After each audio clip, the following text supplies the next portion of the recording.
La drôle d'humeur de Pierre-Emmanuel Barré. Arrêtez, je me stressais. J'ai une devinette. Vas-y. Est-ce que vous savez quelle maladie ils attrapent les chats quand ils s'embrassent? Les chiens? La minonucléose. Ah, c'est tellement mignon. Allez, assez rigolé, c'est l'heure de ma revue de presse. Aujourd'hui, on va parler multirécidiviste. Jingle. Sarkozy, c'est très très bien. D'accord, c'est vrai, il a fait des bêtises, mais après il a changé. Mais malheureusement, après il a rechangé encore. Il est redevenu comme avant, donc au final, autant pour moi, c'est une grosse baltringue. La France avec Sarkozy, c'est comme une pizza avec du caca, c'est mieux sans. L'affaire Takedine, l'affaire Buisson, l'affaire du Fouquet, l'affaire Bongo, l'affaire Wörth, l'affaire Kadhafi, l'affaire Bismuth, l'affaire Clearstream, l'affaire Bristol, l'affaire Tapi, l'affaire Bettencourt, l'affaire Big Malion, l'affaire Karachi. D'ailleurs, c'est de là que vient la célèbre expression « c'est pas tes affaires ». C'est normal, c'est celle de Sarkozy. Alors, on n'en a pas trop parlé aux 20h de TF1 parce que Nico est assez pote avec Bouygues. Mais hier, Mediapart a révélé l'existence d'un carnet appartenant à l'ancien ministre du pétrole libyen dans lequel il détaille des versements de 6,5 millions d'euros à Sarkozy. Alors, on aurait bien aimé une petite interview du type, mais malheureusement, on a retrouvé son corps dans le Danube en 2012.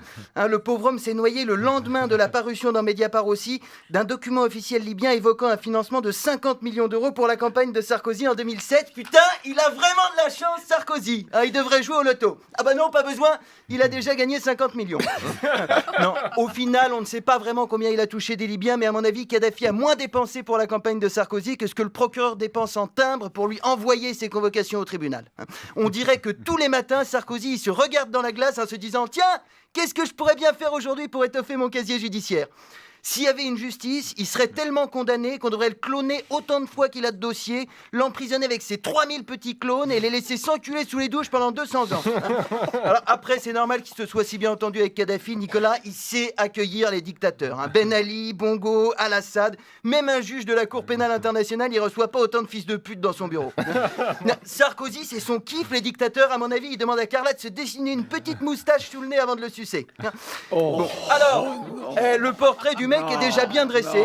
On se dit qu'avec toutes ces casseroles, il doit se cacher quelque part dans le maquis en mangeant des racines pour échapper aux forces de l'ordre. Eh ben pas du tout.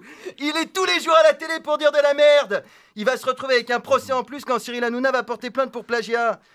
Et non seulement il n'est pas en cavale, mais en plus, depuis un mois, Nicolas envisage calmement de se représenter en 2017. Alors évidemment, ses propositions sont magiques.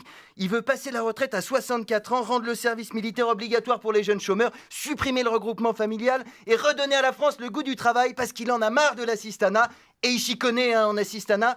Je vous rappelle qu'il est accusé d'avoir triché sur ses comptes de campagne en 2012 et qu'ensuite il a demandé à tous les militants de lui donner de l'argent pour rembourser à sa place. En assisté, le mec se pose là. Même un Rome, quand il veut te gratter une pièce, il a la décence de jouer un morceau d'accordéon. La semaine dernière, il était à Calais, il a dit « Si je suis président, la jungle sera démantelée avant la fin de l'été. » Mais c'est toi qu'on devrait démanteler, mec. Si tu voulais faire un truc, t'avais 5 ans pour le faire. La jungle existe depuis 2002, il le sait très bien, c'est lui qui l'a ouverte en fermant Sangatte. Mais combien de temps il va prendre les gens pour des cons? Excusez-moi, il m'énerve, c'est quand même tellement le symbole de l'échec de la civilisation.